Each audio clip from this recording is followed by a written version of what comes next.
Welcome back to the live stream. This week we've got Scott Stanton. Scott's been researching since 2013 the idea of universal basic income and how it can benefit society. Be kind, stay safe, and enjoy the show.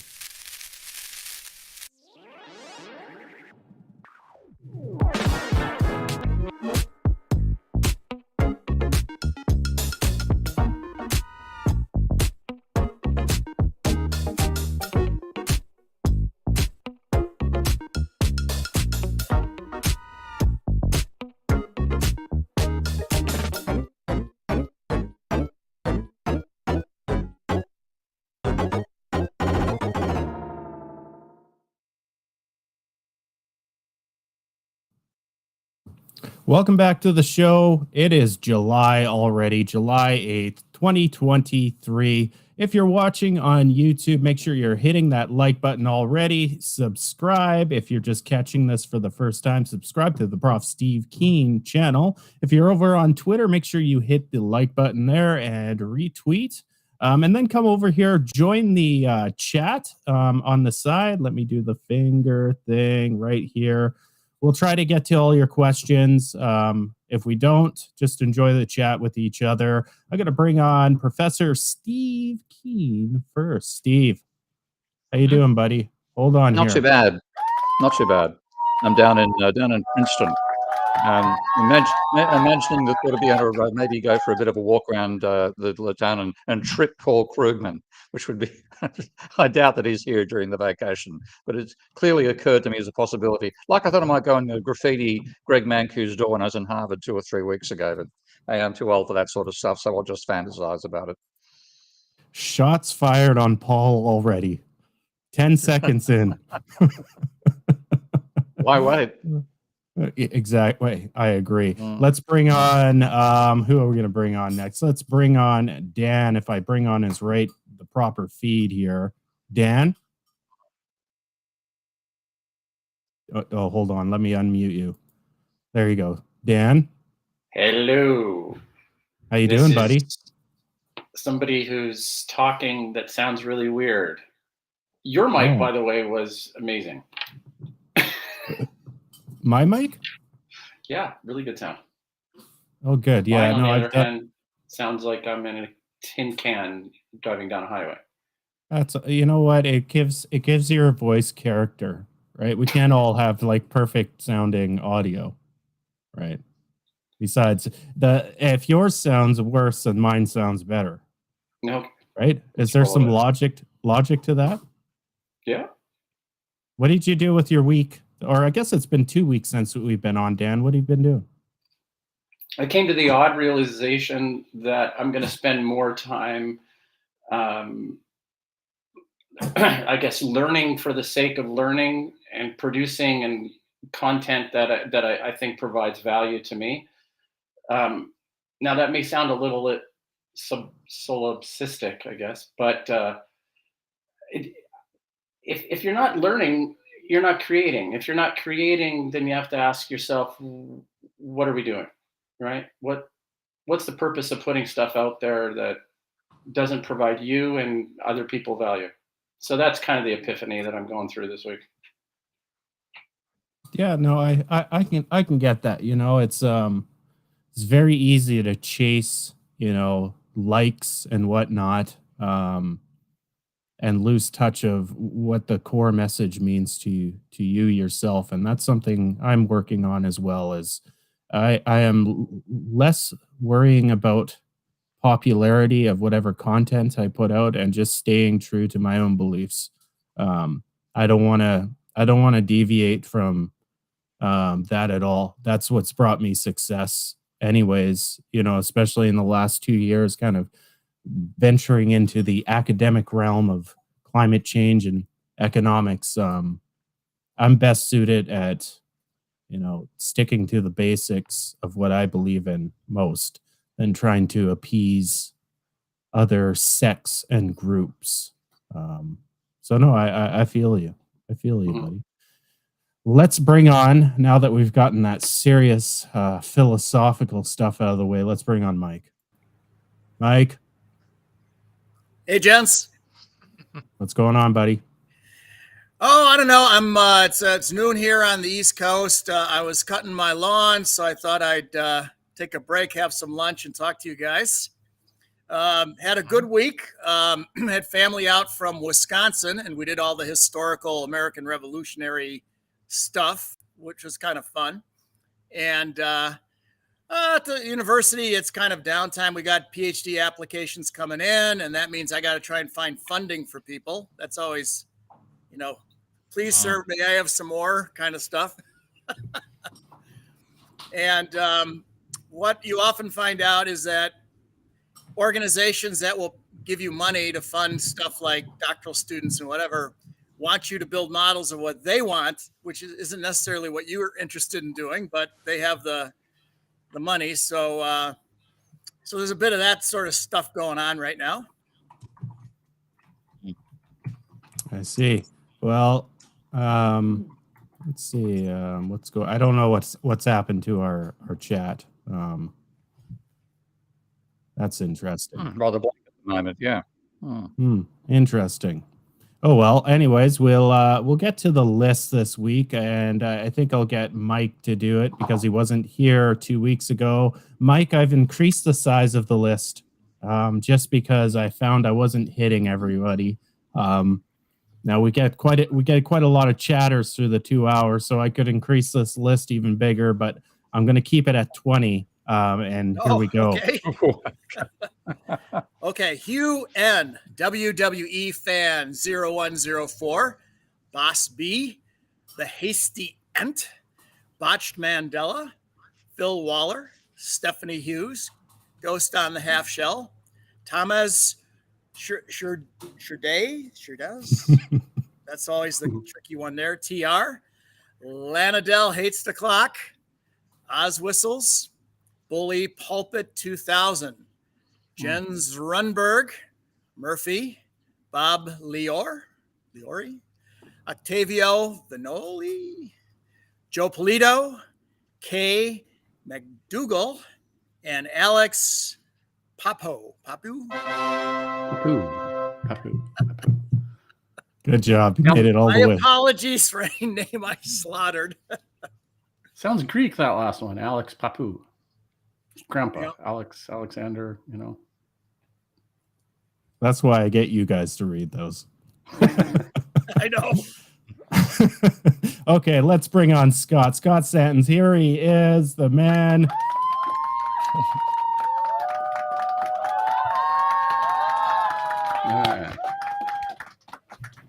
Thank you. Okay, come on. Some background now. Come on. So, hey, Scott, how much do you think we pay those people in the background? They're on a couch, by the way, in Ty's basement. Oh, really? I just thought they were volunteers. They are. They're just not allowed to leave. Yeah, the pay level is low enough where you could consider them volunteers. Oh, we have a dog now. Is that yours, Mike? Yeah. Scott, let's get it out of the way. Who is Scott Santens? Yeah, so you mentioned a little bit already, but I got into the concept of basic income back in 2013, and after some initial research and became like the moderator for the basic income subreddit, and started writing about it, started speaking about it, and I actually crowdfunded my own basic income too via Patreon in 2015. So I've been living with this basic income floor ever since to actually enable me to focus on this full time. So yeah, that's what I've been doing since, and have became known for that. Nice. I want to kind of get deep into universal basic income. Because of a lot of our viewers are MMTers, you could say, so they know a lot about the job guarantee.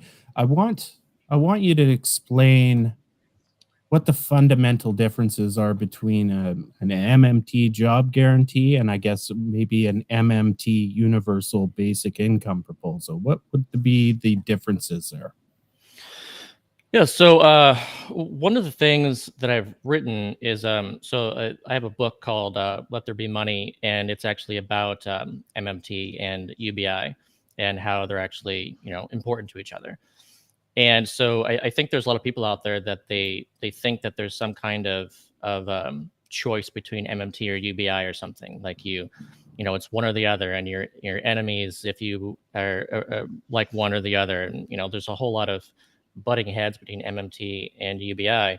But like the point of the book that I wrote is even trying to emphasize that UBI is kind of like just a foundation for the economy, and MMT is a way of understanding essentially how fiat money works. So there's not any specific prescription from MMT. It's just a description of how this stuff works.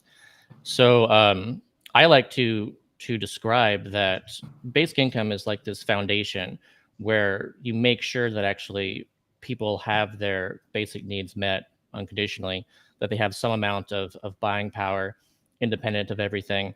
And that is important for actually kind of maximum efficiency of economic capacity. Like you want to make sure that if someone wants to do something and they're intrinsically motivated to do it, then and they just do it if they have the money to do it, then great. Um, when it comes to a job guarantee, like thinking of it as like an alternative, people think, oh well, if people need money, then they need to make sure and work for it. And I think you know you're kind of ignoring um, how much work doesn't need to be done, and this kind of difference in intrinsic motivation and extrinsic motivation, where you're kind of forcing people or coercing people into doing work that they're already doing. Like care work is already work, and then a job guarantee would say, oh well, let's pay people to do care work, and that can seem to make sense on its face, but there's a lot of details that are problematic when you get into that. But I guess like the main thing is these things can actually work together. Like you can have a floor of basic income, and you can pay people to do work above that, either in the private sector or in the public sector.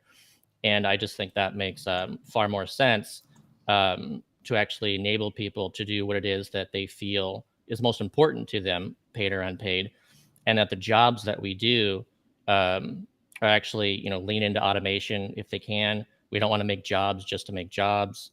There's an environmental aspect of this that we don't want to have unnecessary jobs, kind of David Graeber's bullshit jobs, his argument. Like it just we just want to enable people to do what it is that they feel is most important. And I just think the economy will work a lot better when you actually have those, and they don't have to fight against each other. You don't have to say one or the other. Right. Steve, what are your thoughts? Well, pretty much the same, that I uh, believe there should be a basic level of income provided for people, and the job guarantee on top of that, and then private sector employment or public sector on top of that again. So I see it as providing a foundation for income earning, and in the extremely long term, I'm not talking the next 10 years.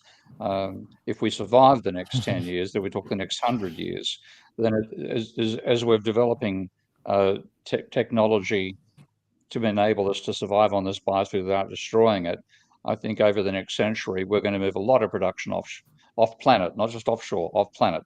And if that's the case, then the whole idea of needing a job to get an income, I think, becomes quite problematic. Your way of getting income is going to be your bargaining power against the other interests in society. And if you simply say you've got to have a job to have bargaining power, then I think the tendencies of the way capitalism is developing, well, you won't have bargaining power, so you won't have an income. That to me ends up with a Hunger Games type world. So I want to see an agreement that people get an income because they're members of human society, not because they're workers in the first instance. So my bias is to see them as compatible, and I know exactly what you're talking about. Plenty of people on the MMT side are so anti-UBI and think it's got to be the job guarantee. And my feeling is, well, why not both? Right. You know, I mean, when we understand money creation, then money can be created to provide people with an income. And I see a lot of people saying, oh, that's paying people for doing nothing. And my perspective is, and I think it's probably yours too, Scott, we're paying them to do anything. Exactly. And that's substantially different. So, you know, in that sense, I support the approach you take. Yeah. Yeah. Mike, I'd like to drag you on this one. I wear, as you do, an economist hat and a system scientist hat, and I sort of have two different streams of ideas swirling through my head as I hear these things. In terms of the system science, system dynamics perspective, you know, your job guarantee, employer of last resort programs are really a stock policy, a buffer stock policy. And the universal guaranteed income approach, I think, is more of a flow policy, income being a flow. And so all of the various implications would have to be, I think, modeled and noodled through to see just what are the implications of these, or a hybrid approach where you could utilize both tools to try and achieve some policy goals. Now, herein lies, what are your goals? What are your targets? I think generally on this panel, the consensus is that, you know, maximizing GDP is probably not, you know, exactly what we're shooting for here. But then what is? And you get into, you know, gross national happiness, or, you know, various hybrid indicators like some of the OECD indicators, World Bank, or whatever, and on the debate goes. So, you know, exactly where we're trying to steer the ship and what tools are going to get us there is there's not an agreed upon consensus. Finally, politically, the phrase you hear, at least in the United States all the time, is that people, by and large, across the board, across the political spectrum, believe there should be some sort of safety net, you know, whatever that means, whether it's our hodgepodge of programs now or some guaranteed income approach or what have you. But the phrase you hear is it should be a safety net, not a hammock, right? And that's kind of what you guys touched on a moment ago, is getting people to understand that, you know, we're not paying for sloth, right? I think that's awfully hard. I don't know how you pull that one off. Yeah, I think dividend framing is really helpful to, I think, get through that. And so I think you know, like when people ask, you know, where has UBI ever existed, then I'll point out, well, you know, Alaska has had a UBI for 40 years. Like, it's a small annual UBI, but it is a UBI. It goes to every single person without means test or work requirement. Young or old, even, just everyone can get it there. And no one sees that as some kind of like hammock. You know, they see it as, well, this is our right to this because we collectively own the natural resources of Alaska. And oil companies come in and say, can we drill here? And we say, well, sure, you can drill here, but then you owe us. And then some of that money, 25% of the revenue, goes into the permanent fund, and then that pays dividends. And yeah, no one sees it as welfare. No one thinks it's always going to be lazy. And in fact, the evidence from that is actually pro work. Like, it's actually increased part-time employment there by 17%. And it's also got all these other positive attributes too. It's increased the health of babies. They're born healthier due to better maternal nutrition. It's actually reduced child obesity there. And it's even reduced CPS referrals, you know, reduced instances of child abuse. Like, it's just done a lot of good. It's even stabilized the economy of Alaska. So the question, I think, that we have the challenge that we have to get at is, this understanding of what is UBI, what is the reasoning for it. And if you see it as, oh, it's like a safety net that people don't deserve because they aren't working, then that's a challenge. But if you see it as this dividend that we are all owed, as citizens of the US, a rich country, rich in natural resources, and also due to AI, which is actually trained on all of our data that we all collectively created. And AI is going to be doing a lot more work for us. Well, who should benefit from that? Well, I think we all should. Like, essentially, we should make it so that all machines, all AI, all robots work for all of us instead of just for the owners of the machines and the owners of the stock of those corporations.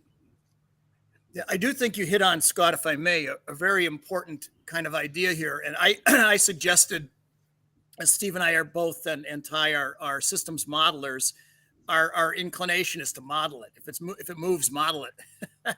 Like before you try it on the real system, let's build a model of it and see if we can, learn about the implications, obvious and not so obvious. But in the United States, a lost idea to some degree has been we have 50 states. So you could run 50 experiments. So you go from like the idea in your head to a simulation model, some math, think it through. And now let's try it on my state of Massachusetts. Before we try it on 50 states, let's try it on one. And let's learn from it, right? In the Alaska case, what worked well and what was needed a little tweaking, so on and so forth before you go national. And I don't think we kind of think that way anymore in the US, but we probably should. Well, there's an issue there, though, of course, Mark, which you're well aware of, and that is that the states are not money creators. So if you try to bring a UBI and it's based on the state budget, then you're going to run into the whole how do we pay for it? And it really is seriously true. How do we pay for it issue? Whereas if I it's suppose federal, it depends on the particular. yeah. Well, Right. if I was going to do that experiment, I'd do it with federal funding and say, okay, we're providing part of the budget to test it, and we're trying several versions of a UBI. And this is something I find which is important to note early on, and that is a lot of the American discussion of UBI versus job guarantee is distorted by the pathetic state of the Social Security network. Safety net, so-called, in America. It's appalling. There's a classic book, You Don't Want to Get Sick in America. I travel all over the world, and I just basically, I haven't bothered with health insurance, but I came to the States, I made sure I had health insurance. Anything goes wrong here, I don't want to go bankrupt or die. And that's quite possible in the American system because your health system should be public, and then it's so disastrously privatized that's not the case. So a lot of people say we don't want UBI, we want universal basic services. And I'd say, well, I think you want both. You've got an incredibly poor social security system, a ridiculously expensive education system, far too much debt, et cetera, et cetera. You basically, I mean, in some ways, it looks like a torture chamber to check how far you can stress millennials before they snap. That's the basic definition of the American social security system. Dr. Strangelove couldn't have designed a better system. So the American discussion is quite weird when you come from a country like Australia, where, for all its failings, and it certainly has them, your basic needs like medical cover, to some extent education, to some extent transport, haven't been totally fucked up by neoliberalism. Whereas America predates neoliberalism in providing disgustingly poor essential services to their population. Yeah, that was one of the things that really really convinced me of the importance of basic income, actually, too, was not only studying like the evidence behind the history behind it and like the arguments for it, but actually learning more about the way the existing safety net worked in the US in particular. But it's true of any conditional safety net system, is you just, by creating a test, you're always going to exclude people from that test that you actually want to pass the test. We're talking type 1, type 2 errors. And when in the US, like it's crazy looking at program after program. There's before the pandemic hit, there were 13 million Americans in poverty, not receiving any federal assistance at all. So of course they qualify for it, for they're in poverty, but they're not getting anything.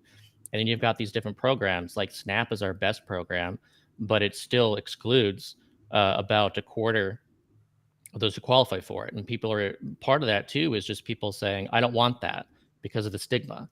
So you're saying that even though that you do need it, you're saying, no, I don't want to be that person. So then they don't take it, even though they do need it. And then you've got programs like TANF that is just crazy because it's a state by state.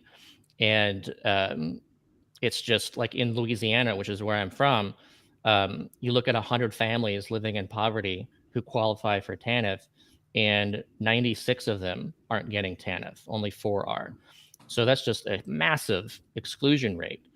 And so the same thing with disability as well. Like 1 out of 5 people with a disability in the US actually is getting disability income for that to help them. 4 out of 5 aren't.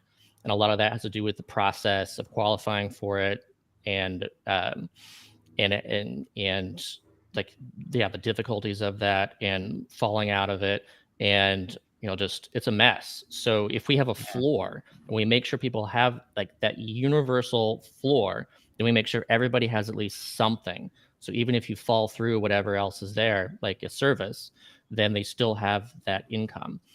And when it comes to like basic services too, I'm glad you mentioned that, because that is definitely this argument of people saying, oh, one or the other. And it is not a one or the other thing. Like if you look at healthcare, like that's really important. We need that service. Universal healthcare is an important service. But without basic income, so much of that and those resources are going towards treating the absence of basic income. You're going towards treating poverty. You're going towards treating insecurity and stress. And you're doing that in a much more expensive way downstream. So if you can actually prevent these things, prevent poverty, prevent insecurity, then the resources you put into the service of healthcare is going to be so much more efficient with better outcomes. I think there's a generic problem here as well that, again, I put on my complex systems hat, and that is complex dynamic feedback systems, nonlinear dynamic feedback systems tend to be path dependent, which means at some point it can go all different ways, but it picks a route often by idiosyncratic factors, random factors. And at some point it gets locked in. There's positive feedback loops. Gunnar Myrdal called it circular and cumulative causation that locks you in. So, excuse me, very often systems get locked into inferior situations, inferior technologies. We use QWERTY keyboards to this day, even though the Dvorak layout of keys is much more efficient, right? Everybody uses Windows machines, right? And the Linux people tear their hair out. It's so much better. Everybody switch. And there's such a giant installed base of both machines and knowledge. Nobody's going to switch. So the generic problem is when you have a path-dependent social system where you're kind of locked in. The U.S. healthcare system didn't start by evildoers saying, let's only get rich people healthcare. It was companies saying, we want to keep our people coming to work, so we got to keep them healthy, right? So the companies started to say, let's, have some kind of healthcare for our people so we can get them here every Monday morning. And so it's evolved from that. It's not that some other evil intent, but here we are. But the system is so structured around that. And people think about the system that way. How do you undo that? That's the generic problem, undoing a system that's path dependent and locked in. Well, I'm really glad you brought that up, Mike, because that's the antagonism that was running through my head. I remember that there's a certain amount of pragmatism that comes with that wisdom, Mike. Really, it does. I mean, we can all sit here and say what we need to do is completely reform and reimagine the the healthcare system.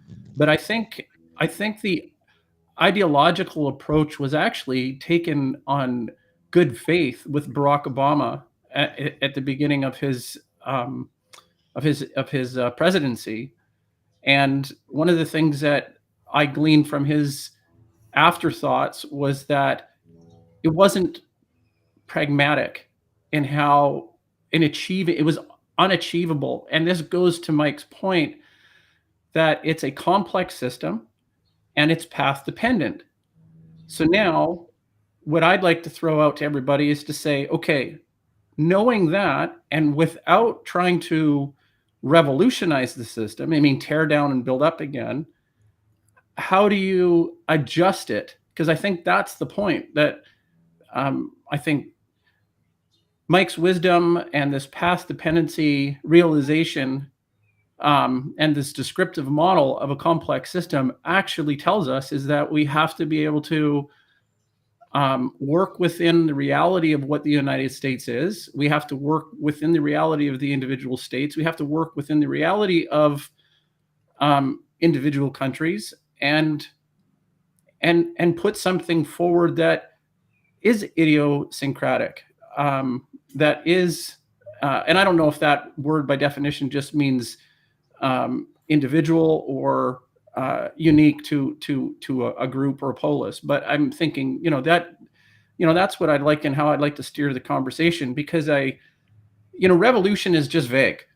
Tear it down and build it up again just sounds so Rousseauian that I abdicate any kind of equity of knowledge or thought or participation. I don't know how to participate in that, So what are you have a huge difficulty there, because, as you're quite right, you've got such the current health system here, for example, supports an enormously wealthy medical elite, and a huge, basically insurance companies and finance companies are making money out of American kidneys.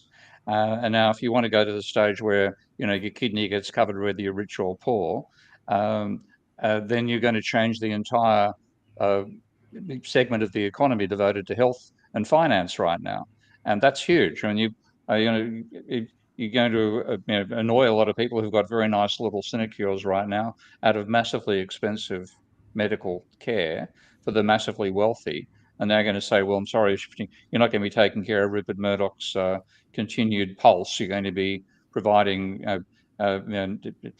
nutritional needs to mothers throughout the country, so that their kids don't end up becoming obese courtesy of junk food, which is all they can afford under the current system.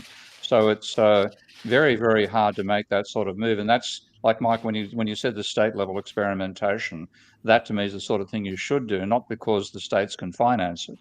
It's got to be the federal government that provides the money creation, but because the states can experiment, and you are going to make mistakes. You are going to stuff that doesn't work very well. But at the same time, if you do that, the states where you've still got a non-basic services approach, they're going to be trying to undermine you. So it's a huge process of trying to shift to something like a UBI and a job guarantee and universal basic services that are worthy of the name, which America at the moment certainly does not have.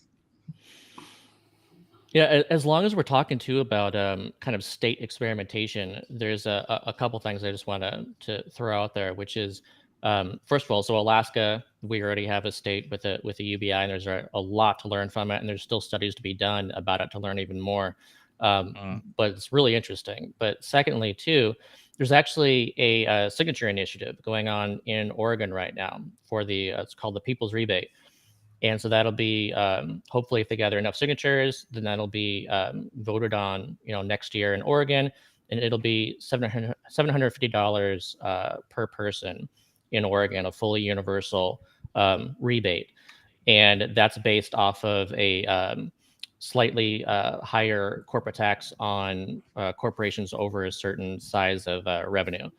And so that's an interesting way to go about it, and let's see what happens there.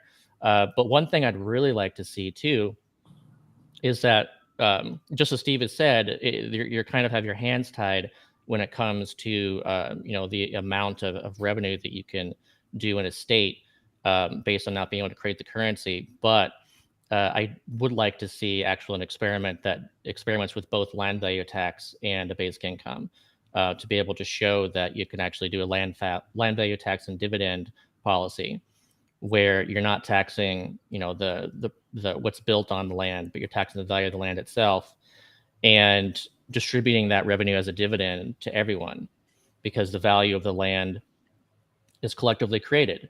And we know that because if you have a empty parking lot next to a skyscraper, then right now the empty parking lot is just not paying hardly anything at all. It's just sitting there, and then they were able to sell this empty lot for a lot of money when there's nothing involved that they did. And a land value tax and dividend would say, all right, well, if there's an empty lot next to a skyscraper, then they should both be paying the same amount of tax. That encourages people to actually develop that land. And because everything as far as like the tax money that went into building the services and infrastructure around it, the people, the businesses, that's where the value is coming from. So everybody should share that equally. So I'd love to see that kind of policy be experimented with in some state. My question for the economists in the room is imagine there was a whether you call it UBI or a guaranteed job program. I'm leaning more towards a UBI, but if there was a politician that I quite liked in a previous American election, Andrew Yang, and he came up with this idea of $1,000. I can't, a freedom fund or something like Freedom this. dividend. And, yeah, a dividend. So I really like the idea of the dividend. But so the question for the economists in the room is simply this: if you have $1,000 a month, okay, going to every American, and we'll just use America as that example because it seems to be the theme of the show right now. What pressures will homogenize that $1,000 a month and make it worthless? I mean, this is what I'm scared of, is that if you all of a sudden put that in, now $1,000 a month basically becomes devalued to the point through some sort of mechanism of inflation that it's actually not worth anything, right? I mean, can you guys talk about that? Yeah, that is a one of the top concerns I hear all the time about a basic income. And I think it's almost, I think easier for, I would think it would be easier from MMT advocates to understand this, where, you know, a lot of this inflationary pressure it's not coming, you know, you can either do like a fully deficit finance kind of basic income where you're actually expanding the money supply, in which case, sure, you can likely see some inflationary impacts from that. But also you could do a revenue neutral kind of model or deficit neutral kind of model where you're matching what you're spending with taxes. And if you're matching what you're spending with taxes, you're not increasing the size of the money supply. So it should be easier to understand, well, there's not the same inflationary pressures there because you're not creating more money. It's just you're shifting the who's spending the money from upwards in the distribution to lower in the distribution. And there's just so many other complexities involved when it comes to inflation, you know, like how much competition there is in the market. You know, if there's competition, then if you raise your prices, then, you know, the store next to you, your competitor doesn't, then they're going to take your customers, which is also actually another example from Alaska that's interesting, is so that in Alaska, according to that logic of stuff could get more expensive with inflation, then it's kind of weird that every time the dividends go out in Alaska, you see sales all over the place because people are actually lowering their prices to attract people to spend their dividend checks at their business instead of another business. So competition matters. And also it's interesting in Alaska, if you look at the CPI growth pre-1982, before the checks started going out, and post-1982, and compare that rate of CPI growth to the US, then right when the checks started going out in 1982, the rate of CPI growth, which was above the rest of the US, went below the rest of the US throughout. So based on the logic of inflation, you should have seen higher CPI growth rate in Alaska compared to the rest of the US when those checks started going out. But instead, it actually was the reverse. So there's other stuff going on here. In India, actually, and then maybe in the India UBI pilot, people started buying a lot more fresh fruits and vegetables. So that's one of those things where you're like, oh, well, that improves nutrition. That's interesting. But also that demand went up. So you would think, well, fresh fruits and vegetables are going to cost more because of that. And this is a complex systems understanding, is you see that, you know, one leads to the other. What happened was that because that demand went up, then suppliers saw that higher demand, went in there and increased supply so much that actually the prices of fruits and vegetables dropped from the initial cost. That got cheaper because of that extra demand. So the question is often too, how easy is it to increase the supply to meet higher demand? And if something is of limited supply and it can't be increased, then that's the kind of thing that could cost more. But if supply can be increased and can be greatly increased, especially if you're thinking like digital goods where there's infinite supply, then you shouldn't see any inflation there at all because you don't need that. And when it comes to things where you can increase it greatly above, then you can expect lower prices. So there's just a lot of like complex systems dynamic here to understand that changes this from this kind of simple understanding. And another thing is this assumption of like, oh well, of course it'll lead to inflation because somehow people were like work less.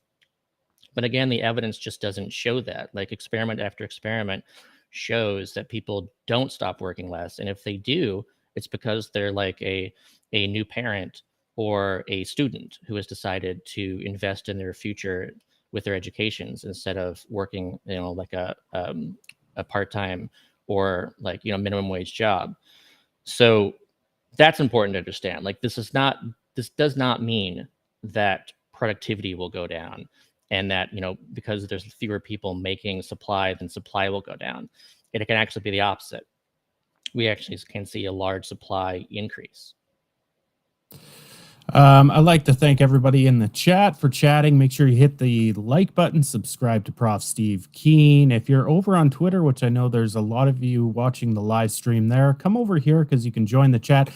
The chat was broken, or I broke it at the beginning of the show, so we missed a lot of stuff coming through. I was trying to fix it. I have highlighted a few questions. I don't know if these questions were answered right at the beginning because I was trying to fix the chat, but I'll bring up one here from... and well, what do you guys think about the UBI program where the money can only be spent on certain types of goods like rent, medical, anything you can buy with WIC, etc.? What do you think, Scott? Yeah, no, I disagree with that. Like it's basically like a SNAP system, where you can say, oh, well, you can only buy approved foods. And well, what do you see with that too? Well, again, I'm from Louisiana, and I think a lot of people think that, SNAP means that you can buy any kind of food that you want. Well, no, actually, you can't use it to buy hot foods. A lot of people don't know that there are limits on the food you can buy, and that one of those things is no hot food, except in cases of emergencies. So, like after a hurricane in Louisiana, then you'll see signs put up, and they'll say, "Oh, we're actually accepting EBT temporarily to buy prepared foods, whereas we usually couldn't." And I think that's quite a large problem that we see that happen. And another thing too is you see people like politicians will argue over where to draw those limits and say, oh well, people are using SNAP to buy lobster and fresh seafood and stuff. Like that's wrong. Like that's not for the poors. Like they should only be able to buy rice and beans. So there's like this crazy kind of like what is qualifying for this and what doesn't qualify. And by doing that too, you're interfering with the market dynamics and essentially kind of can increase those prices. So like I hear a lot that people will say, oh, basic income doesn't work because look at what we did with student loans. Like you give people money for college and then suddenly college costs a lot more. But what we did is we said, here's some money that you can only spend at college. You didn't say, here's money you can spend on anything, in which case there's competition between those sectors.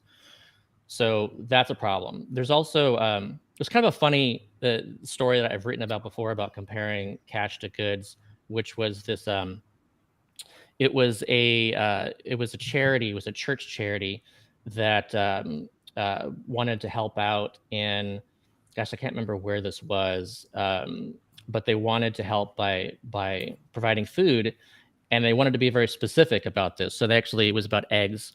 So they shipped like a bunch of eggs to this area, and I don't remember where it was, East Africa, maybe somewhere.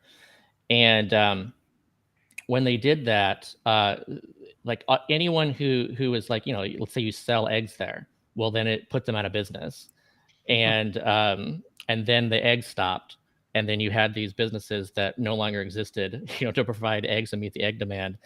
And so it just really screwed people over by actually helping them in that way that they thought would be more helpful than cash. So, there's certain things, healthcare again, that I think is different than the rest of the market. But the market actually works really well as long as people can express demand on anything. And I think that's what we should be doing. We just trust people to buy what they feel that they need most. And you'd be surprised. Like, people are highly creative. They'll buy things that people writing limits for this stuff would never think of. And that's what we should actually enable. Steve, what are you thinking? I think I'm similar in saying you shouldn't limit it. I mean, there is always a form of social control and judgment going with that. And like in Australia, there have been quite a few schemes of that nature applied in Aboriginal regions of the country. And it's often saying, we don't want you to spend money on alcohol. We want you to spend it on consumer goods and so on and so forth. And there is a sort of justification for that in some ways. The alcohol tolerance and so on is not it's a genetic thing isolated for 40,000 years. You didn't have alcohol, you bring it in.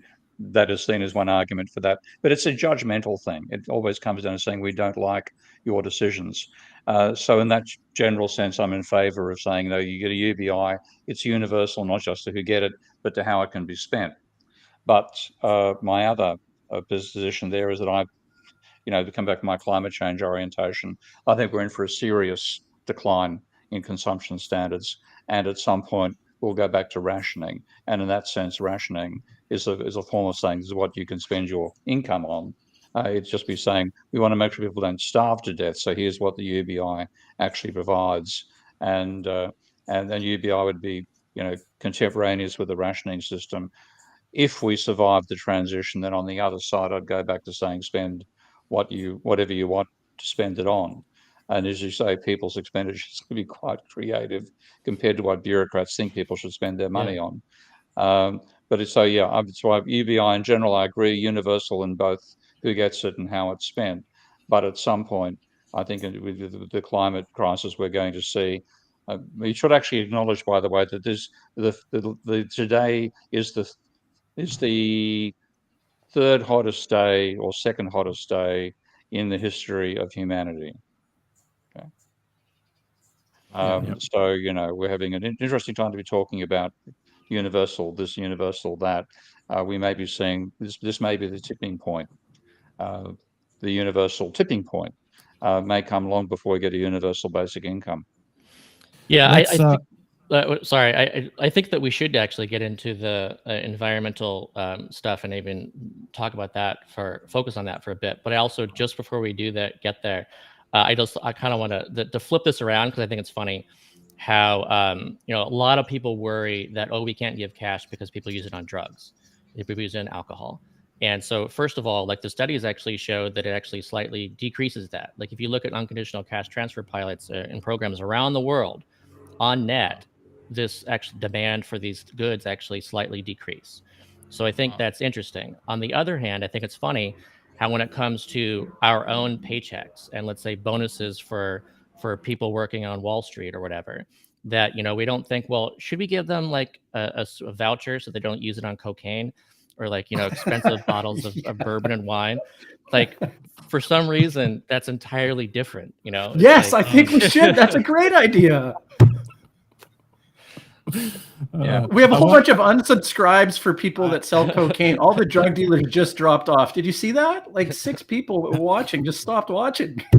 I want to try to get to some more questions from the audience, so we're not leaving them out of the conversation. I have one here that maybe Scott can counter, because, well, it's against the UBI, but it's an interesting statement by Phil. So UBI equals the wealthy get wealthier, to me, as it's A, universal, B, the consumption spending will only end up in the likes of Amazon, Bezos, and shareholders, etc.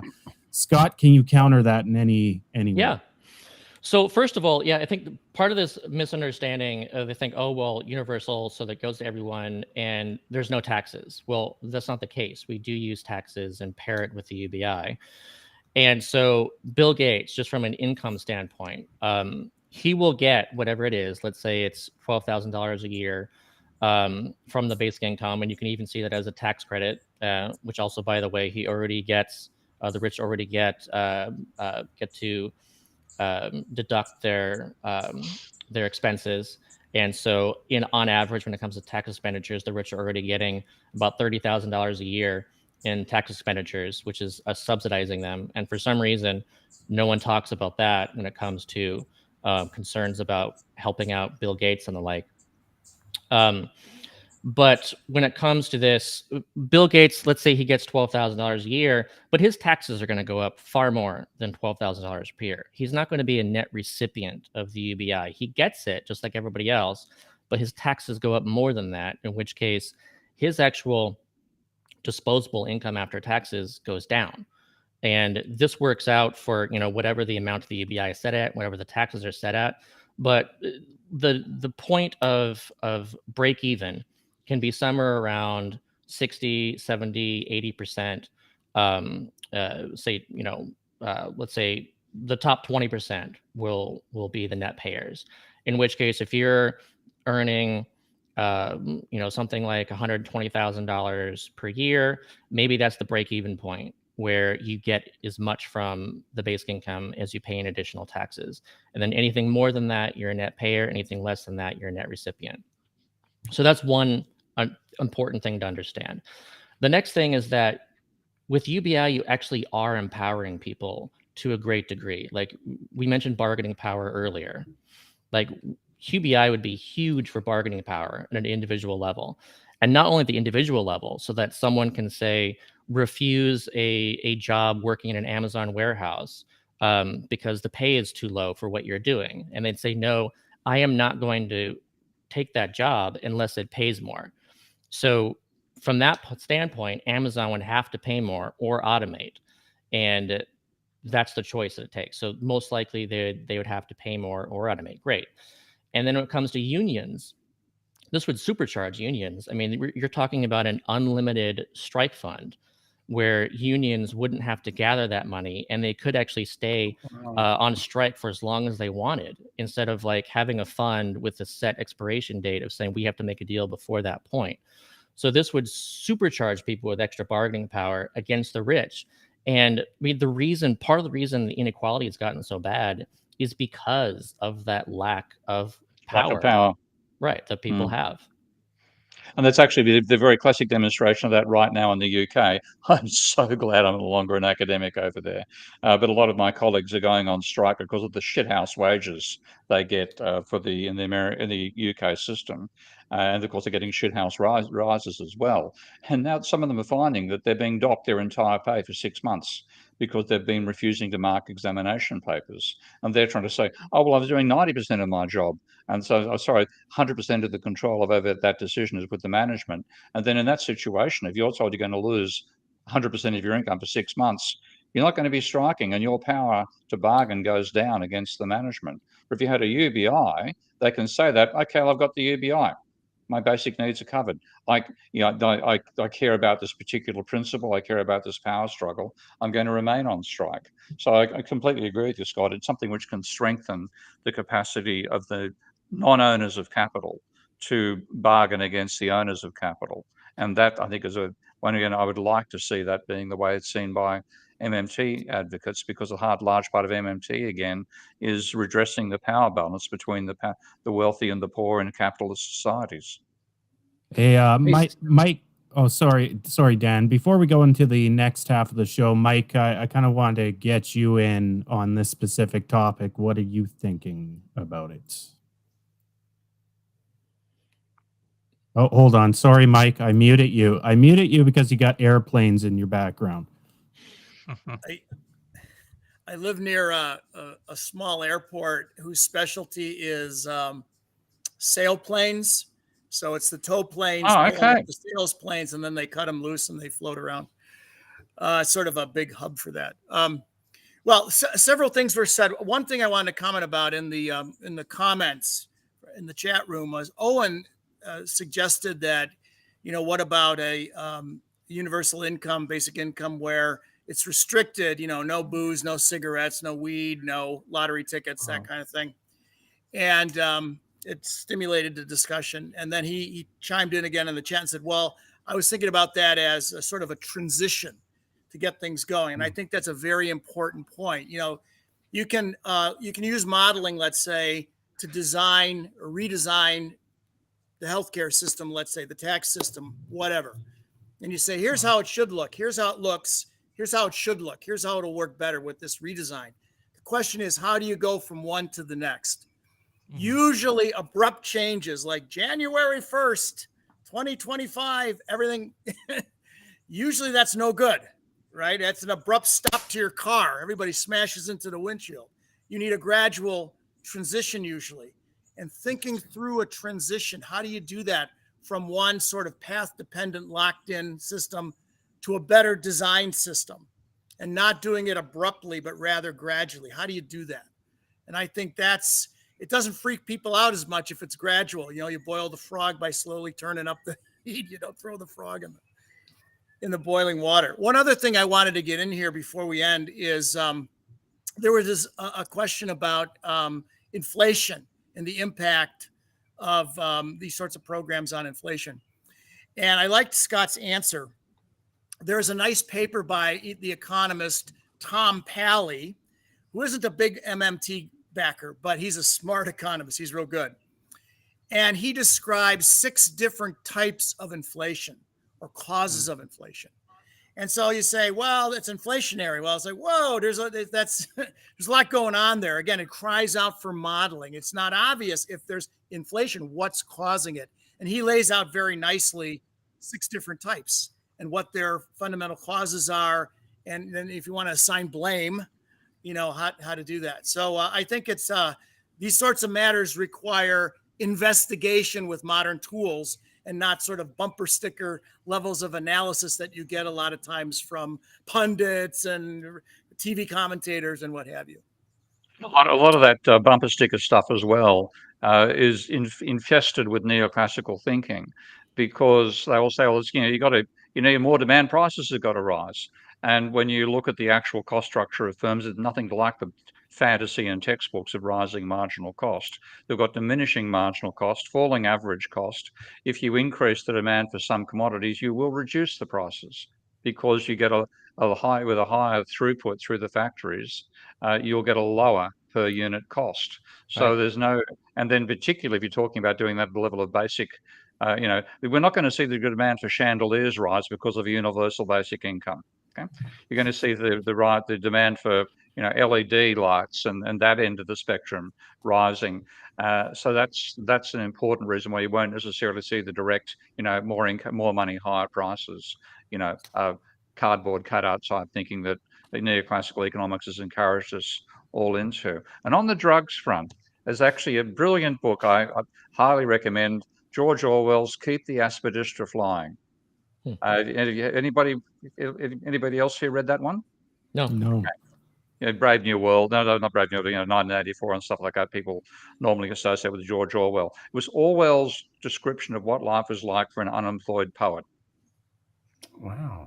And he said there was, I think it may have been an actual factual issue, but I think it was also covered in the book, of a particular, obviously a Tory politician in the UK, saying how he worked out that if you were just getting whatever the unemployment payment was there, which of course was well below what you'd call it for UBI, he worked out how he could survive. He got enough calories, enough protein to remain alive. And the point that Orwell made in this book is that if that's all you're getting, you want to get smashed. So Yeah. if you have a situation like we have now, where you get shithouse coverage, you're not getting a basic needs net, you're depressed, you're stressed, the first thing you want to do is get your mind wiped out. And therefore, if you actually provide the UBI, you're likely to reduce the demand for drugs that do that to you. Maybe increase the ones for relax you, but you might see a reduction in the level of the drug culture of this particular country. Yeah, absolutely. I agree. We are at the end of the first hour. Can we convince Scott to stay into the second hour? Yeah, I'm here. I Having a good time. There we go. I put him under the gun. I put him under the gun, right? Thanks, Scott. We're gonna roll through the credit, guys. Stay with us. We'll be right back. We did it again. Now, as I said, our last show was canceled after you appeared on it. So, fingers crossed, the executives don't do that again. The more I read in the neoclassical thing, the more I just, I'm scratching my eyeballs out all the time. The voice of God in the background. Oh, geez. Once the coins get warm enough because of your body temperature in the winter, it actually keeps you moderate beer drinking in the evenings. Well, that's inspiring for a Saturday morning.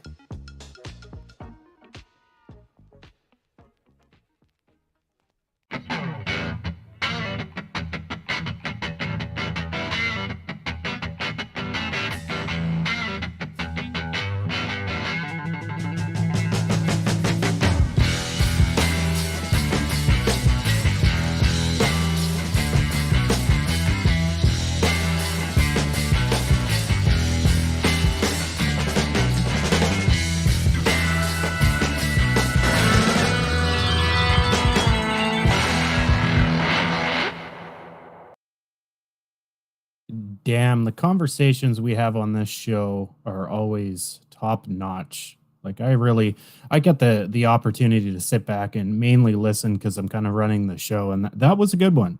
They're all good, but that was a really good one. Scott is on his game. I'm going to bring Scott on first because I'm going to make him read the top chatter list and put him on the spot with his reading skills. Scott, that was good. That I really enjoyed that.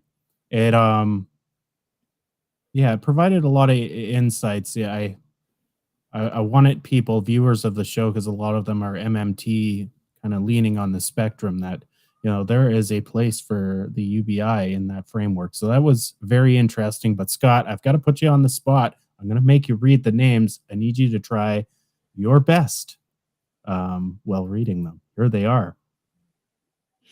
All right. So top chatters are Hugh N, WWE fan 0104, Bass B, The Hasty Ent, Botched Mandala, Phil Waller, Stephanie Hughes, Ghost on the Half Shell, Thomas Surdej, TR, Lana Dell, Hatest the Clock, Ozzy Whistles, Bully Pulpit 2000, Jens Rundberg, Murphy, Bob Lior, Octavio Vinoli, Joe Polito, Kai McDougall, and Alex Papau.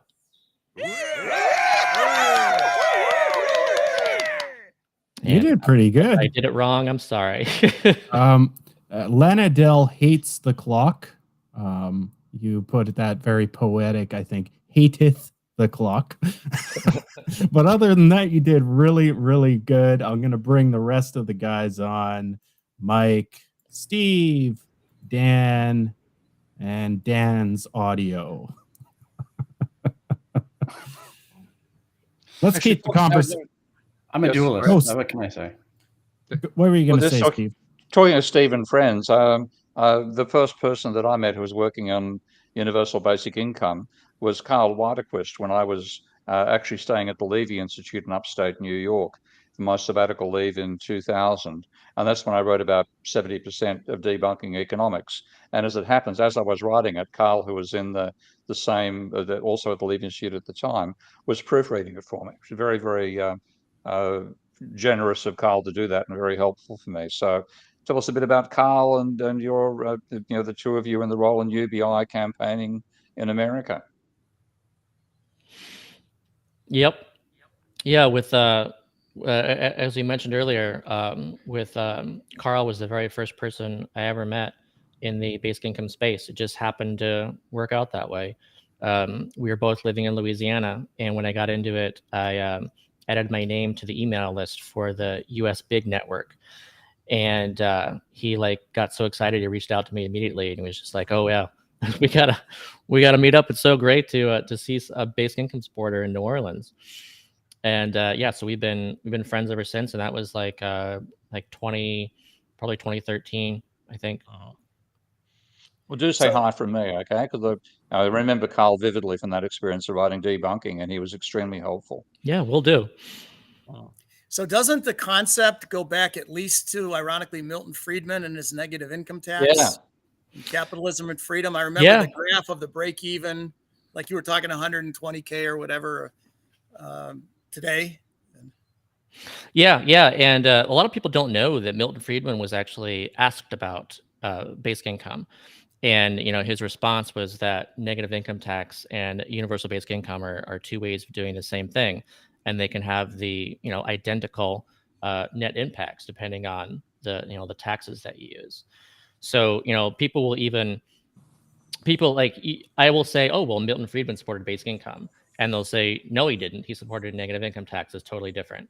And it's like, well, you're saying that because you don't know he was asked about basic income. Yeah. And That'd be but yeah, interesting. the idea Sure. goes back further than Milton Friedman too. I believe the very first actual kind of universal basic income proposal was from Thomas Spence, and he was back in like around the same time as Thomas Paine. But whereas Thomas Paine was talking about a universal cash grant upon reaching the age of 21, Thomas Spence was talking about a fully universal amount of money provided to everyone, in the community, and it was actually through like land value. And it was funny. He even said, like, the phrasing of it was funny. He was like, to everyone, and to emphasize universality, he talked about like to everyone, from like something for like a nickname for babies to like those with hoary hairs or something, describing like older people. And I don't remember the full quote, but it's funny. And yeah, so the idea has been around since, let's say, the 18th century. And funnily enough, if you look at neoclassical theory and actually say, well, what does this imply? When you look at how they explain labor supply, they say, well, people are balancing the marginal disutility of work against the marginal utility of the income they get and what they can therefore spend it on. But the vision that inherently is part of that is that if you don't get paid a high enough amount of money, you can go and work your own property and provide for your means of subsistence. Now, that's, of course, using a technical term, that's utter fucking bullshit for most people. If they don't have a job, they're going to starve to death. But the vision that the neoclassicals have is you have an alternative. And in that sense, if you want to, that the vision they have of how the labour market works, at least in the sense of people have to voluntarily decide whether they wish to or do not wish to work, that is actually a desirable situation. But if you want to bring it about, there's got to be universal basic income.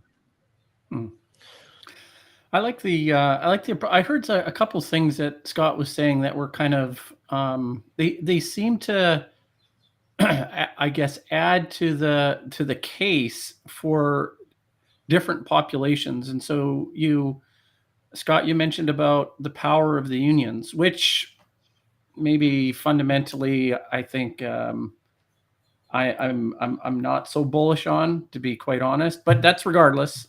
You're right. It actually really does supercharge a union and the participants of a union environment, giving them more power.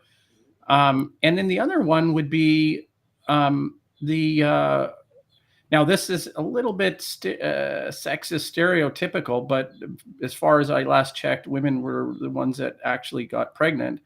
And so it does give caregivers, and then I guess after birth, it gives them more of an ability to stay home in a child rearing thing. So you say, okay, well, where does that? What kind of demographic, political schema does that actually speak to? Well, I think it speaks to a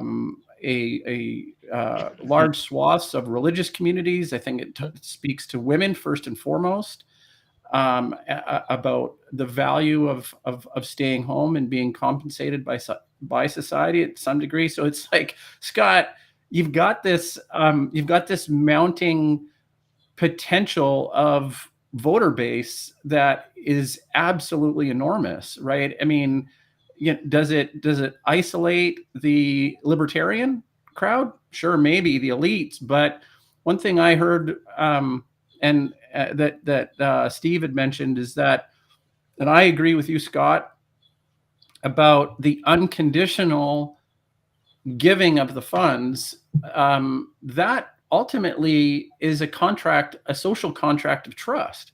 Yeah.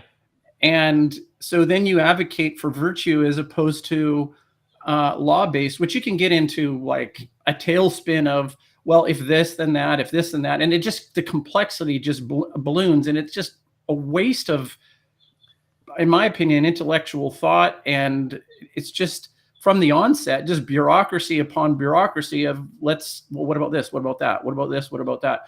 Mike's point, well taken, that maybe you do need a step to be able to transition into that. But I am libertarian in that perspective to say, you know what, people have the ability to make that choice. It's like, wow, is there a difference between a libertarian who is actually on a low income versus a libertarian that is waving the flag and is, a billionaire or, Yeah. I think there's a difference. Because it basically says, hey, you know what, you're free to make those choices, and what the choices you make are going to shape our society. So choose wisely. Right? Yeah. I mean, we're talking about a mandatory participation economy versus a voluntary participation economy. And so, I mean, a libertarian should understand that, first of all, it's better to have for things to be done voluntarily, and also mandatory. It's mandatory because it's really benefiting those in power. Like they want things to be mandatory because that's how they're able to coerce people to accept their conditions, to work cheap enough, to do jobs that people wouldn't otherwise want to be doing. This changes that. This says, no, we actually want things to be voluntary. And then you can also look at what that means too for, from a quality standpoint. I've written something called, the Monsters Inc. argument for basic income, which is this kind of it's a play on how that movie, the monster world is actually fueled by the screams of children. And they discover only at the end that actually the laughter and joy of children is more powerful. So like they went around trying to get children to scream, and that was the wrong approach. It worked, but it didn't work as good. And so imagine if someone, who would you rather say make your burger for you or something, like make something for you to enjoy to eat? And is it someone who has like a gun to their head who says, look, you need to make this sandwich or else? Or is it the person who actually is choosing to be there, who actually their like goal in life is to make like the ultimate sandwich? Like that is their whole purpose. They feel that they can do this. They can achieve the greatest sandwich ever. Like who do you want? I want that guy's sandwich. Yeah, I will tell you that you get two different versions of special sauce depending on which you choose. So be careful. Yeah, you do. Lovely thought. Yeah. I would like. Okay, I'm going to give it back to Scott, but I want to encourage the prompt from Steve about climate. Really, please. I think that. So go ahead, Scott. Yeah. And this ties into that too, but just to bridge this, I just want to say, like, again, when it comes to unpaid work, I think that there's so much work that could be done that people would want to do for free, but they can't afford to do it. Like unpaid work also is something that can cost money to do.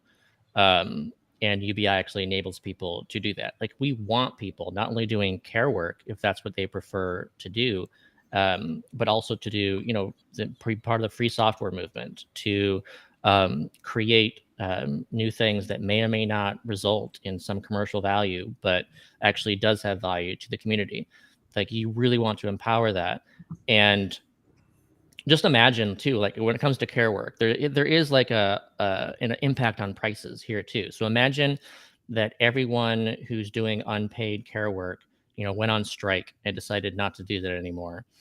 And what would be the result of that? Well, like suddenly the demand for paid care would skyrocket, which would make prices go up. So you can imagine too that, I think of unpaid care work as being a basic income in the context of unpaid care work being a Pigovian subsidy, meaning that there are positive externalities that are resultant from actually providing this, that paid care is actually cheaper when actually people are able to do it for free, because then there's fewer people asking for that to pay for it. So people who are even paying for childcare, they're benefiting from everyone doing unpaid care. They would be paying more money for that otherwise. So they themselves are benefiting from that through this subsidy. And I think people should recognize that unpaid care isn't only good for the person doing it and for the person benefiting from it, but actually benefit a lot more people in that entire sector. And so to get into the environment, I think this is like a good example to kind of start this discussion, is that this was in Indonesia. This is an example. The study was done after an unconditional cash grant was provided to a large community there. And what they found is that deforestation reduced by 30%. So you can imagine that, people were cutting down trees in order to sell it to make money, to live. And then so as soon as they didn't have to do that, or at least they needed to do that less, then they didn't do that as much. That's the impact of them. They're like, oh, well, we don't want to injure the environment. We don't want to do this harmful stuff, but we have to live. So if you unlock that and you allow people to not have to do these damaging things, then that's better. Another example on those lines too is the Namibia UBI pilot. So this was a entire village of 1,000 people, provided a basic income for a year, and as a result of that, illegal hunting, the poaching of endangered animals went down 95%. So like that's an example too of people going, well, I don't want to be doing that kind of work. I need to feed my family.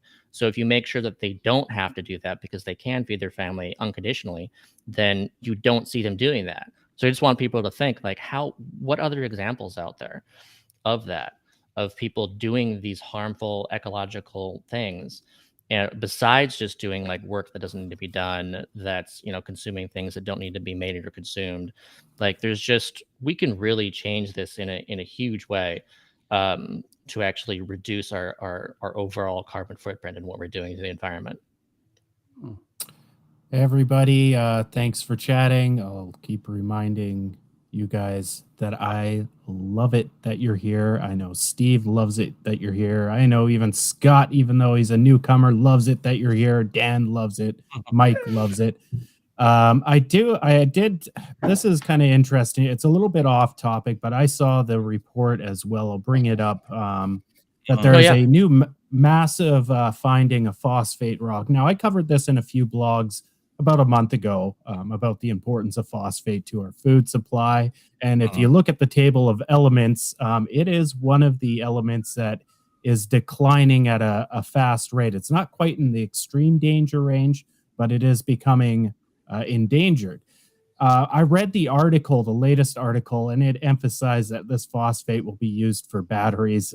It really kind of excluded that we need it for our modern food consumption.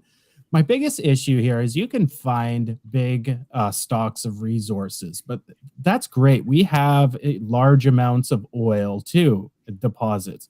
The question is when you find these new deposits, you have to extract it at a relatively fast rate to cover the capital costs, which this is the danger I see in this project here.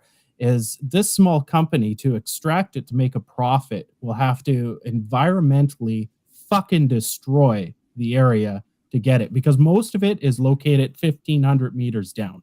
It's not 1,500 meters. Yeah, I did a little bit of research into it. The majority of it is at the 1,500 meter mark. So that means you have to do some big open pit cuts, right? And you're also going to have to consume a lot of fossil fuel to actually extract this in the beginning. There's no wind farms built beside these deposits. So I'm happy that there is a large reserve of phosphate available, because boy, oh boy, that's a frightening element for me to think about running out of, considering we use it to grow our food.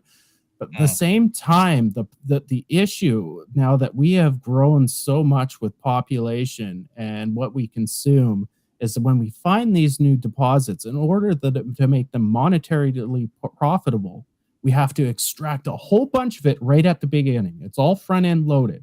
And in order to do that quickly, to make it profitable, environmental aspects go out the window. I don't know if Steve, you can add anything to this. I know Yeah, you've seen. yeah. I mean, do people? I mean, I don't know why it's stuck in my mind so clearly, but this is something I learned back in chemistry classes back as a school student, and that is phosphate is the absolutely critical element for life in the sense that the energy storage system we use in our own bodies is a chemical called adenosine triphosphate. And what actually happens when we use our muscles or virtually, not even our brain cells, we convert adenosine triphosphate into adenosine diphosphate plus carbon dioxide and water. And if you run out of phosphate, economists have this ridiculous belief in substitutability. We can always find a substitute. Well, I'm sorry.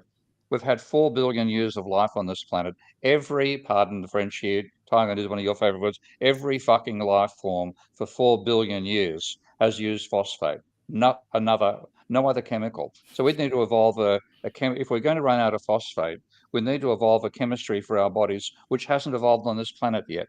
So it was one of those, I'm sorry, there is no substitute for phosphate.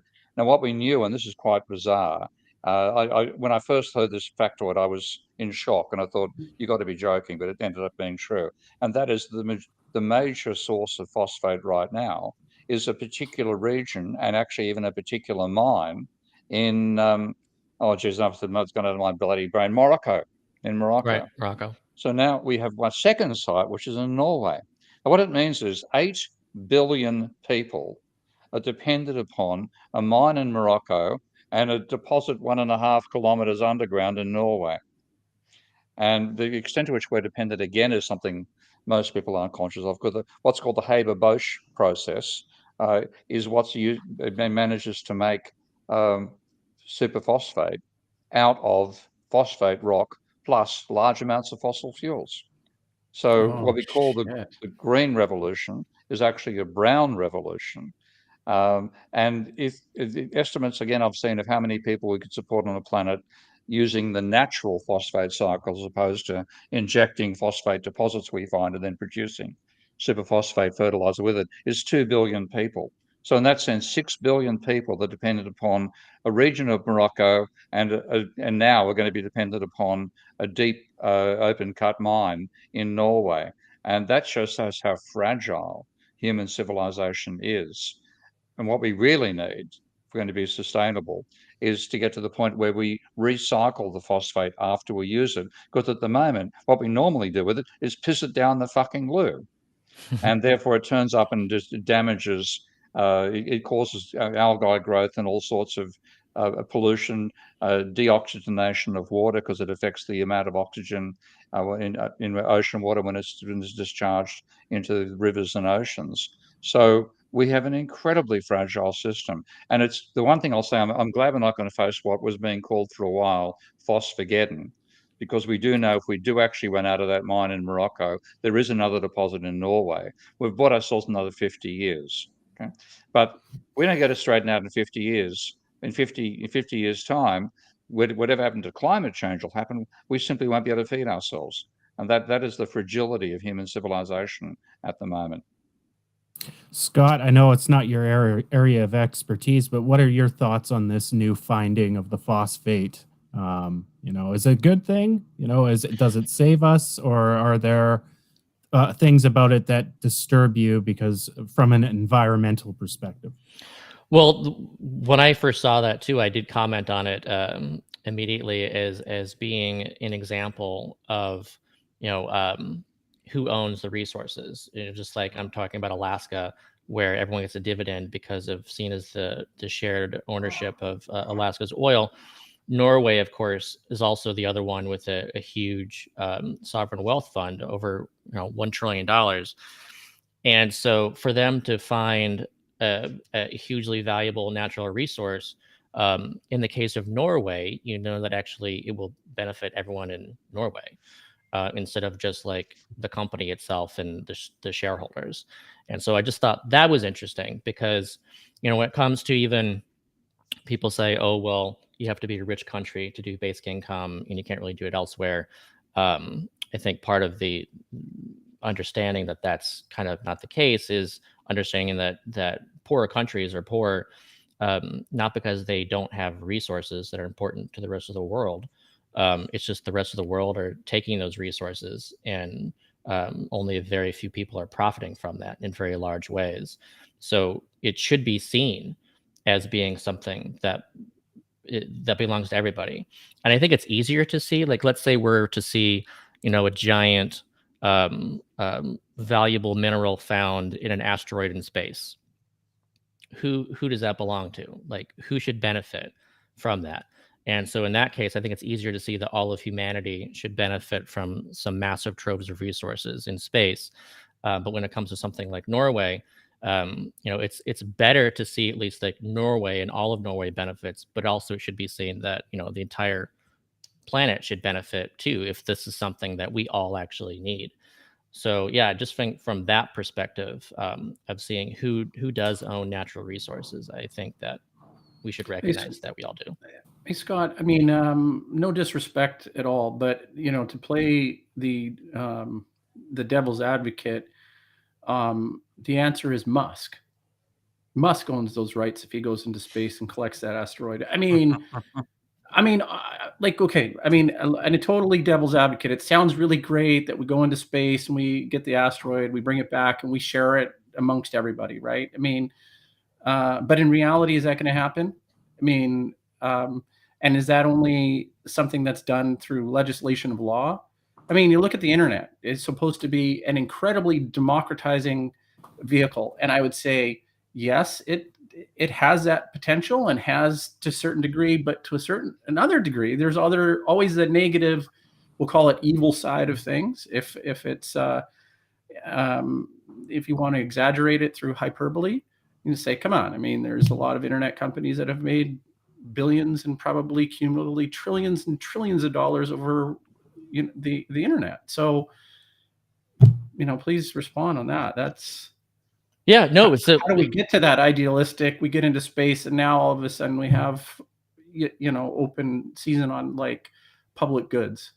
Yeah, no, this is very much like a legal relationship kind of question, and I think it goes back all the way to the invention of private property, itself, which is when we used to have commonly owned land, and then you had like the enclosure movement where they said, well, let's actually say that this land only belongs to these lords, and now you have to work for the lords in order to deserve to live, essentially. And this property existed before that for everybody, so anybody could actually go and say, pick fruit off a tree, hunt, forage, whatever. And then we actually drew these lines called property, and it was a legal thing saying these people have the power and they're the owners, and if you want to survive, then you have to do what the owners want. So this is a long-term question of power, and the legal system protects those with this amount of mass amount of power. So yeah, you should say legally as it is, the billionaires are out there benefiting as the ones who are seen as the owners, and of course the stockholders too. But the question is, how do we actually change that? Like, how do we empower ourselves to actually rewrite these laws to see each other as we're a completely interdependent civilization? And how do we design a better society? Do we keep going the way that we're going, only because that's where the status quo is and that's where the power exists to keep it going? Or do we change that? And of course, that is the question. It's very challenging to do. This is the powerless, the disempowered, trying to take on those with the power. And how do you do that in a peaceful way? I believe it's through democracy, which also I worry to see authoritarianism rising as opposed to democracy. I don't think that's good. But we do need to make sure that the governments that we create actually work for us and to our benefit. We have to have mechanisms in place so that we can actually have successful democracies that listen and respond to the people. And right now we don't have that.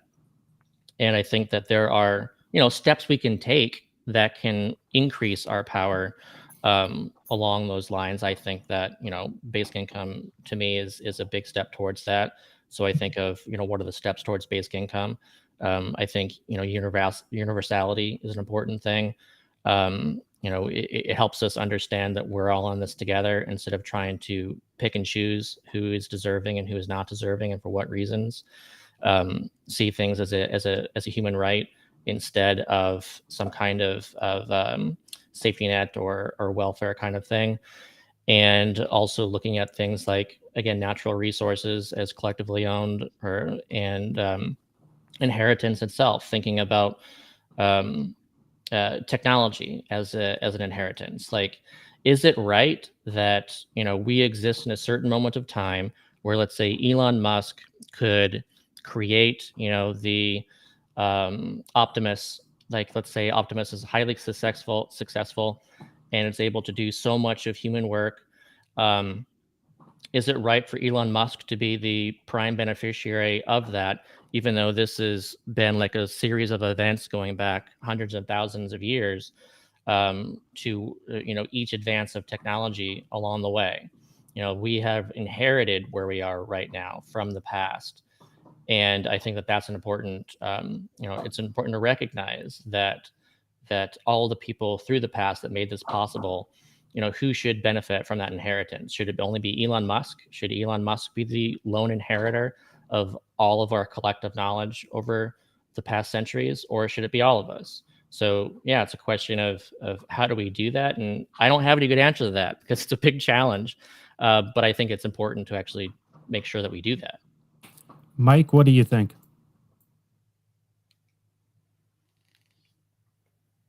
Lots of ideas there. It almost suggests the need for a new type of law, sort of celestial property law that has to be created. If, any assets, including celestial assets, are owned by everyone, you can run into tragedy of the commons type of problems. Everybody owns it, so nobody owns it, and it's overused. And so that cries out for the need to design new institutions to handle these issues. I can say, when you go back to the world models done by Forrester and Meadows and what have you, that when there was a resource constraint problem, they said, well, smart people will figure out a workaround, substitutes and what have you. So they said, let's assume that people do that. What happens in the model? So they get rid of the resource problem. There's lots of, in the model, there's lots of recycling and so forth. So it's, in some sense equivalent to discovering new deposits of phosphates and stuff. And it just caused other problems in the system. So it's not a panacea by any stretch of the imagination. Steve? Yeah, like the point about should Elon own it or not. I think Elon in particular actually would acknowledge that he wouldn't be doing what he's doing if NASA hadn't done what it did in Yeah. this in the 60s to develop the technology initially. So what you have is a bit like a Mariana Mazzucato situation. The state began the investment. The state invented the industry of space travel. And if that hadn't happened, the private sector wouldn't be there in the first instance. So there's a strong reason to say, well, it's a commonality. Yes, Musk, if he, or even Bezos, whose ambition really is more directed towards mining asteroids than Musk's is right now, even if they are the ones to get there, they have to acknowledge they wouldn't have got there in the first place if the state hadn't created the space race in the 60s and developed an enormous amount of the core technology on which they've subsequently developed their commercially viable versions. So there's a reason to say it's got to be at least 50-50. Yes, if you get there, fantastic, congratulations on getting the asteroid, bringing it back into space orbit, and you're going to sell it in the Earth, which is wonderful, and you take 50%, we take 50%. Can I ask us? Something, yeah. Can I ask my Mike. good friend Steve a little bit of a provocative question? So we've been discussing today, addressing I don't know what you want to say, poverty, income inequality, if you will, by universal basic income or other proposed techniques like employer of last resort program and what have you.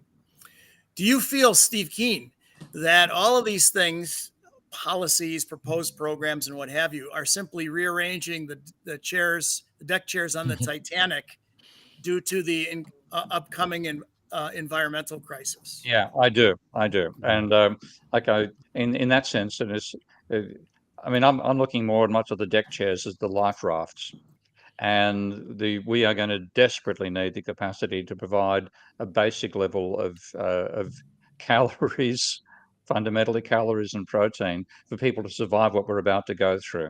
Uh, I'm one of those. I'm there's what's called the Doomers Cafe now, which I'm part of on Twitter, and not because I'm just completely exasperated about our potential to survive the crisis we're coming into, but I think my expectations are we're going to destroy a huge part of society in this and see a collapse in population as well.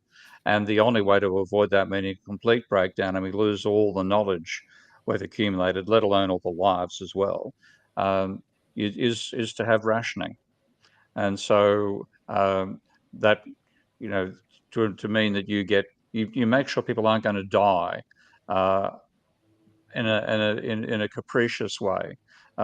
You spread the burden of collapse in food output as broadly as you can, so people get enough to stay alive, and then you rebuild society in that situation. And as part of that, the whole idea of a UBI, your income no longer being based upon your work or your capital ownership, but just the fact that you're human, and we're trying to hang on to human society. To me, the UBI is in that direction, which is one of the major reasons I support it, despite the protests of MMT people in favour of a job guarantee. So, in order to institute rationing, there's got to be a strong state, Yep. Possibly enforced with the military, right? Because some Yep. people aren't going to like this. Do you think it also? I don't like it either, but But you think that, okay? And then, do you think it has to be really more of a United Nations international governmental solution between nation states, or does it have to be just in-house? I think it's got to be national to begin with, frankly, because we have a hard enough time cooperating on the same street, let alone across countries. And one of the reasons that the fossil fuel lobbies liked us talking international PCC, blah blah blah, was because they knew nothing would ever be decided of any consequence. Decision making involving states is far less effective than the decision making inside states, which itself is pretty damn awful anyway. So I think it'd be doing it definitely at the national level. And I think this is what's going to happen anyway. Let's say if we have a collapse in food output, if we, courtesy quite possibly of the climate dramas of this very year, if we have a collapse in the output of the wheat belt and the corn belt, then countries which are net food exporters are going to say, politically, for our government to survive, we've got to make sure we feed our people, so we're no longer going to be exporting food. So I can see it being a national thing, whether it should or it shouldn't be. It's going to end up being national. And the countries I don't want to be in are the one that I'm normally living in these days, which is the UK, because they import over 30% of their food already. If there's a collapse in food supplies globally, the UK is screwed. And that's one reason why I see this being something which is going to involve nation states and fragmentation rather than international coordination. I hate it. I don't like to think the military's got to be. I think the military's got to be part of it as well. And I'm somebody who was a draft resistor almost in my youth. I managed to be saved by an election, but I had my bags packed to join the draft resistors union if Whitlam hadn't won the 1972 election in Australia and pulled us out of Vietnam. So I'm hardly military in my orientation, but I can't see a future where we hang on to society without the military being heavily involved, given the level of downturn that I expect. So let me just jump in one more. I don't want to monopolize, but let me just throw this at you. So I'm reminded of the classic 1970s movie, 3 Days of the Condor, with Robert Redford and Cliff Robertson, right? And Robert Redford's the low-level CIA analyst. He goes out for coffee. He comes back to his station, and everybody's been killed. And he's like, what the heck happened here? But I better get out of here, because had I been here, I would have been killed too. And the CIA is trying to kill him throughout the movie. He doesn't know why. He finally figures out Cliff Robertson's the head of the CIA, and it's about oil in the 70s. This was made. And basically, the idea was his station had stumbled upon a CIA plan to go get the oil if we ran out of it. And Cliff Robertson says, what do you think the American people are going to say if we run out of oil? They're going to tell the military, the government, go get it. What do you think is going to happen if we're running out of food in the United States and we got 15 aircraft carriers, nuclear weapons, and whatever, and there's a country, name it, whatever, that has a bunch of food? Go get it? They're going to go get it. I know. And then, so I just see, global conflict, horrific politics in America, as you say, being the country with the military power, imposing themselves if they find that they can't feed their own population. And one of the dangers is I made the Idaho joke to you over email just recently, if you remember that one. But Idaho being a major producer of food, okay. Yeah. The T-shirt I saw, by the way, Scott, just a bit of a joke. Mike sent me, said, "You the man." I wrote back, I was seeing a T-shirt saying, "Idaho? No, Idaho." Anyway, Yeah. but yeah, the Americans will invade the rest of the world if the food shortage hits America, so America can't feed its population, then there's going to be wars over food rather than wars over oil. I can't imagine parents with starving kids saying, "Oh well," or "Let's share." What they're going to say, "Go get the damn food." Anyway, Yeah. I don't want to be pessimistic, but just No, Yeah, I want to bring up a point and say I am 100% in line with Steve, and I think one dimension to say that there's an efficiency with a military response, not quite going to the point of going and taking from other nations. I'm not saying I'm not quite there yet. I think there is a reality of inevitability that will play out with that. But what I am saying is that the science of the military, it was like West Point, mobilization, logistics, engineering. This is the efficiency of logistics on how to get things from A to B. Period. Okay. Now that's why I think that is our most efficient means forward, and that's why I advocate for military-like response. The word is like, and volunteer, not coercion. Now, the thing that I'd like to ask Mike is, it sounded a little bit like, and I'm really asking for all the participants in today's conversation to say, how would you flush out, or how would you make sense of what Steve's saying, and how would you differ? It's hard to imagine that you're more bullish on it, but definitely, Mike, for example, if you're more bearish on it, using a market term, or, you think, Steve's response and how he's coping with it and how he's articulating the future. Do you think it's overreaction? Do you think, where's your position? And then I want Ty to answer it, and everybody. I'd like to understand where you guys and how you guys, what your perspectives are. I want to get maybe Scott into this part of the conversation. I believe he comes from a bit of a military family background. I might be wrong. Might have got that information wrong. So let's get your thoughts. Also, I just want to inject some optimism in this conversation too. We're getting pretty dark, but also this is another reason why I think that it's so important to do the basic income and disconnect survival from our from the monetary system, as far as needing to work for it. I think that so on the one hand, I think that as long as we require jobs in order to survive, then that serves as an impediment to automation technologies. And I think that I am an optimist when it comes to technology, and a realist when it comes to what we're seeing. But I do feel that we can get our way out of this if we actually advance technology enough, and so that you have clean energy, you have an abundance of that, and you have this technology that, yes, it puts a lot of people out of work, but actually it creates in a greater abundance of what we need to live. And so I think that we're kind of pushing away from the technology that can really help us, instead of leaning into it. And so I want us to be able to lean into it and say, how do we actually accelerate the automation of these things? How do we actually create more, increase productivity so that we can do more with less at a greater rate?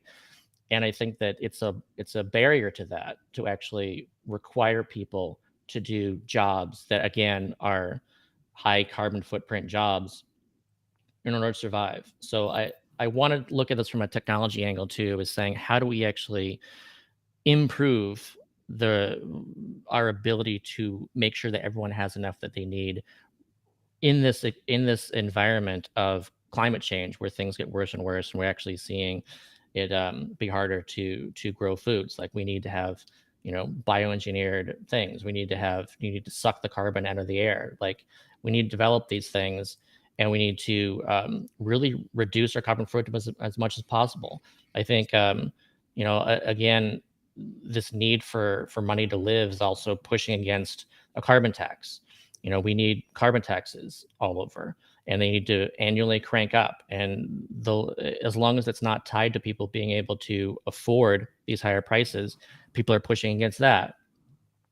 So those are a couple things. And then also just the realism of the both the climate migration that's coming. Like we have to acknowledge that. So people need to be able to move and to flee disasters at a greater rate. So I see basic income as important to that. Like you actually have to have these resources to escape in advance of these things. And also I worry, as we see more migration from countries that are experiencing these great scarcities where people actually have to flee to other countries, that a result of that is going to be greater xenophobia. It's going to be people being very angry about these outsiders. And that's exactly how you get to where we are right now. We're already seeing that, this like greater nationalism, greater, it's us and them. We can't have them. They're ruining everything. And I think that if we make sure that people have a feeling of greater security, that no matter what happens, that their own basic needs will be met, that their families will be okay, then I think that actually helps, again, against the xenophobia, against the erosion of democracy, which I think is so important. Like, I really worry about where democracy is going to go throughout this. I think that it's going to be a lot easier to go, full authoritarianism, fascism, nationalistic tendencies with this greater climate migration. And I just think it's really important that we try to get ahead of that. I agree. I think that might be the first big symptom of climate change is the breakdown in our democracies, or at least the standard of our democracies. So it might not be so apparent in the beginning that our democracies are failing, but if you really look deeply now in places like America, you're seeing that degradation happening in small little chunks. So that's my first biggest fear is that democratic breakdown that gives the ability, democracies give the ability for people like myself to have a voice, right? So I can make a small little change. And I think that goes for Scott, Steve, Mike, and Dan as well. If we lose that, it's a big spiral downwards to make any real change after that. So I agree. Let's remember one thing about the tyranny of the democracy, though. I'm seeing mounting in Canada. We have an official of leader of the opposition, Pierre Poilievre, I believe, who's gaining incredible momentum as a conservative leader in opposition to the Liberal parties in Canada. And I see the rhetoric and the comments that happen under the climate change denying groups that are becoming more sophisticated in terms of their responses. They're not belligerent idiots. And it's scary to me because we'll all talk about democracy, but there's a fundamental assumption underlying our agreement, and that is the cohesive nature of the pathway forward. if the democracy is pushing the pathway forward to nationalize, militarize, take, and is that a democracy we want to be a part of? Yeah, Yeah, I democracy think is only as good as the population, you know. So if you got a freaked out, stressed out, insecure, angry, fearful population in a democracy, then you're going to have bad democratic outcomes. So yeah, you have to make sure that the people themselves are actually happy, secure, that their well-being is looked after. And we're not really Yeah. doing that. Yeah. yeah. So the way I would answer Dan's inquiry from a systems perspective is that ideally, from the technological optimist point of view, as circumstances with the climate change and there's migratory patterns change and crop growing patterns change or whatever, sea rise changes and what have you, the socioeconomic system will adapt to conditions. The shoreline is getting smaller and Manhattan Island. Call up the Dutch and say, what do you guys do to deal with the sea? And they know how to do it. And then you just do that around Manhattan Island and you're good to go. The problem, though, is with nonlinear dynamic systems, you have shifting feedback loop dominance. And that means you can get gradual and then abrupt changes. And that's when positive feedback loops kick in and they go in the wrong direction. And you don't have time to adapt. The problem is we don't know exactly where and when those shifts in feedback loop dominance are going to occur. And if they occur sooner rather than later, and we're with our pants down, we're done. So that's ideally, yes, technology has always saved us. And as we ran out of whale oil, we didn't all sit around in the dark. We went to kerosene and, so you adapt. Yeah. But if you get a shift in feedback loop dominance that's unstoppable, then it's the death spiral. Yeah. Yeah. I want to Yeah, get Steve actually in to kind of close this part of the topic out before I go back to Scott and his books and his website. So, Steve, what are you thinking? Well, actually, it's important to get to Scott and talk about his books and so on, and the actual UBI movement. So I'll say very little. I watching what we did over COVID. I have absolutely no confidence in the capacity of our political systems to cope with climate change breakdown, and I think the sort of catastrophic outcomes and militarism and xenophobia and so on is what we're going to see. And to me, the real thing is how the hell do we hang on to civilization through that whole process? I often go back to World War II to look at rationing. I go back to the collapse of the Roman Empire to look at the role of the monasteries in holding together human knowledge as the Roman civilization collapsed. And there's those sorts of things we need to think about, I think, rather than, how do we change the political system? But Scott, tell us about your book. Tell us about the UBI movement, and we can finish on that note. Shameless plug time now, Scott. Right. Yeah. So You've been invited to plug. Yeah. Yeah. But hurry up. The Goths are knocking at the door, Right. at the gate. Yeah. So my book is Let There Be Money. It's understanding MMT and UBI. And my website is scottsantens.com, and I've got a UBI FAQ there based on everything I've written over the years. Besides that, so like Let There Be Money serves as a good kind of intro, especially for MMTers, and also for anyone just to be intro to MMT. But my FAQ is to really answer one by one all the most common questions that people have about, can we afford it? Inflation, will people stop working? All these other questions that are so frequently asked. And when it comes to the UBI movement, again, maybe this can be a little bit more optimistic, and I try to stay optimistic where I can. But to me, this is, I've put all my effort into this for a decade now, and I'm continuing to do that because I just feel that we have to do this as quickly as we can. There's just too many things at stake when it comes to the impacts of technology, the impacts of climate change, the threats to democracy. All of these things are tied up in part of this. People, let's say they'll they'll say, "Oh, Scott, like, everything you think everything has to do with basic income," and it's like, well, yeah, the lack of basic income, the lack of unconditional access to the resources we need to live, is actually contributing to a great degree to a lot of these things. And until we solve that, until we build that floor, all of these problems are so much more difficult to solve. And if we get UBI in place, then they all become easier to solve. Not that they are instantly solved, but that they are become more solvable. And if we don't want this like serious dystopian kind of outcomes, then we need to make that happen. And on the positive side of things, there has continued to be growth. The entire time I've been at this, there has been slow, steady growth over the years. It needs to be faster. And hopefully, automation can kind of give people a kick in the pants around the world that needs to actually make happen.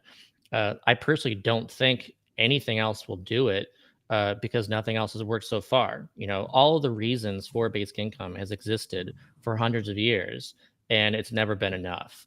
But technology is something that people are afraid of. They're afraid that they're going to lose their jobs. They're afraid that their kids aren't going to be able to find work, that they're not going to be able to survive, then they're not going to flourish.